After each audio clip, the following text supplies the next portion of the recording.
Last week, I passed a 100K challenge in one single trade. This week, I passed another 100K challenge only a few hours after buying it. Let's dive into my analysis and what I did this time to pass that challenge.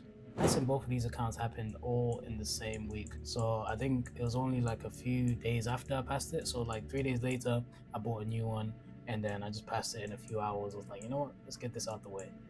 So my overall bias for the week was just bearish because we've been going up for a very long time and price was starting to get weak.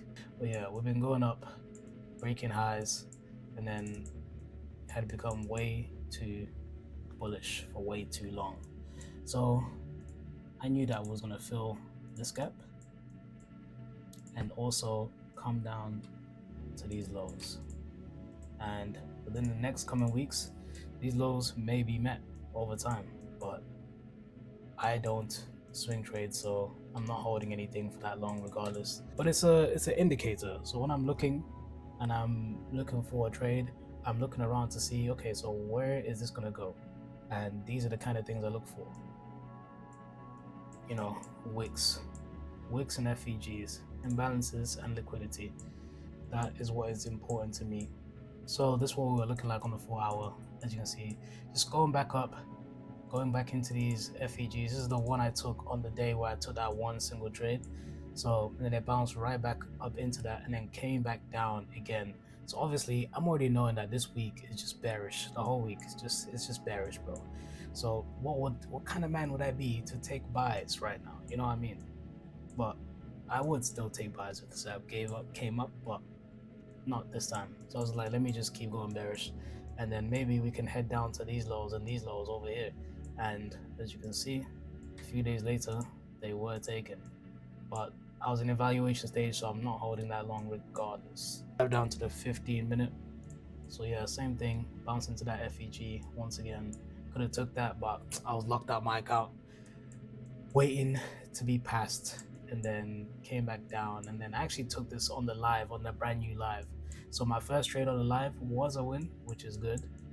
So on this day, we came into London just straight taking highs already on the 15-minute chart. So these highs are obviously going to be very significant moving forward, because now we know that price is willing to keep going down. Got this gap right here filled and then went back straight down.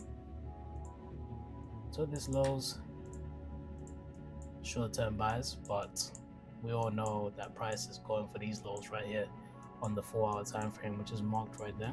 So this is where my entries are.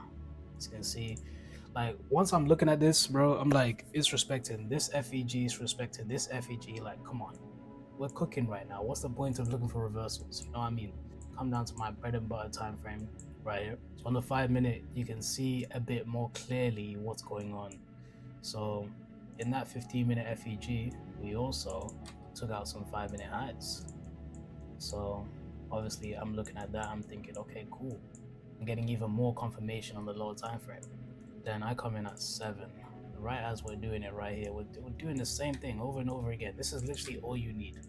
Liquidity sweep and fair value gaps. You just gotta get in at the right time, have the right systems, right setups, and this is literally all you need, bro. You don't need more than this. You know what I mean? Yeah, you just follow price and literally just go for the gap. Whichever direction it's going, just follow the trend and then get in at liquidity sweeps, get in at rates. I don't have the actual execution of this trade, but I have the execution of the next one.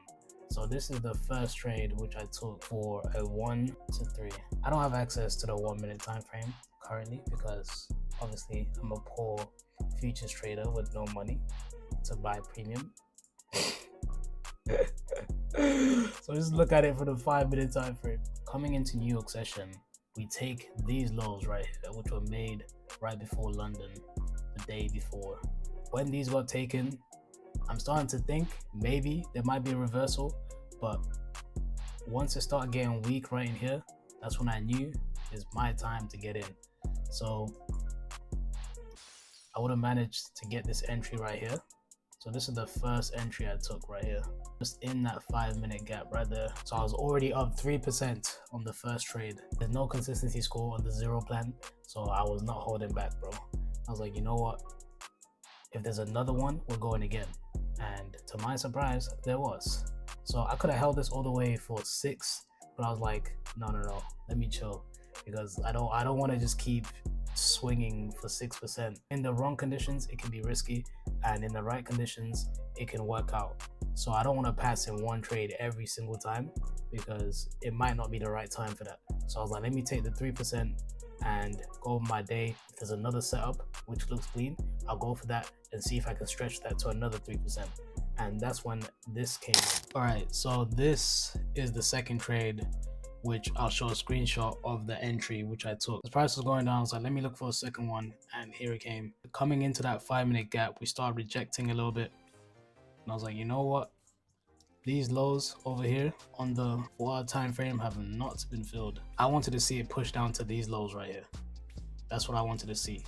So that's when I made a decision to get right back in to the setup. And yeah, basically the same entry model, same thing on the 5-minute time frame. Just bought within that wick right here, right before it started going back down, and then it went all the way to that target which I wanted to hit. And there it was. We had passed our second 100k challenge with Alpha Futures. So now I am 200k funded, and I've been here so many times, it's not even exciting anymore. But this time I'm gonna do shit different, bro. I'm gonna do it differently.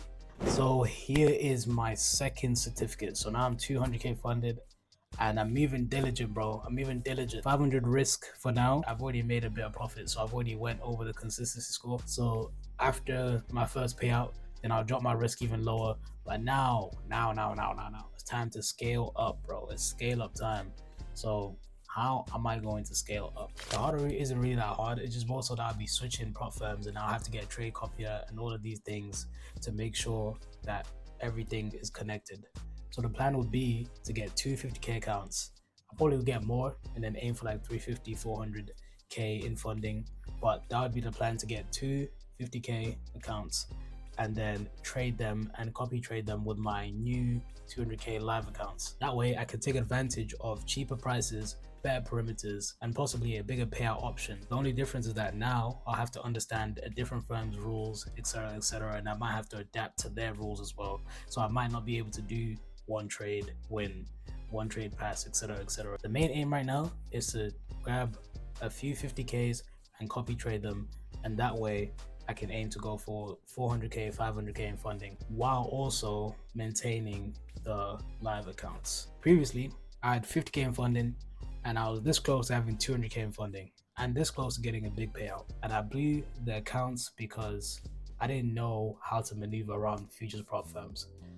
But now that I know that, and I've got 200k again, the plan will be to use 0.25 risk for 5 winning days. And with this plan, I'll be able to meet the industry standard of getting 5 winning days of $200. So that is step 1. Okay, just out the gate, I have not been doing this, but this would be a good way to build up a buffer and make sure that you're securing a payout. And that'll be to sticking to low RR to build that buffer.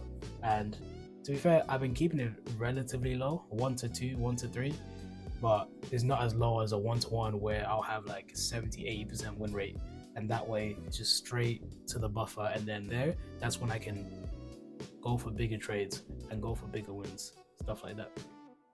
So the goal will be to stick to low RR, to build the buffer, to build the winning days, and then that's when I'll be ready to hold trades longer after I've built that. This one's really a shame because CFD, you can request 100% of the profits that you make, and then they just give you 80% of that. But with here, you can't do that, unfortunately. And I mean, it's kind of good because then that way you don't breach the buffer anyway. But for the most part, most prop firms just do 50%, and then after this much winning days, you can request everything or to the maximum that your request allows you to. But yeah, so I will not be requesting 100% just to make sure I remain in the buffer. And the final one which I'll do is, when I've made a buffer with the trades that I've been taking, I want to grab the accounts with the bigger profit caps, so that way I can actually use my strategy the way that I want to without lowering my risk too much and having to worry about making too much. When you're buying the cheaper accounts, you can't make as much. So then, you know what I'm saying, now you're worried, oh, will I make too much on this trade? You know what I mean? So that is the end of this video, and hopefully I don't blow any of these accounts and I make it to the payout following these rules right here. So I hope this video helps someone out there. Maybe they can watch this and add these rules to their systems, and hopefully it can help them. Stick around to see if I make the payout or if I blow the accounts again, but I won't.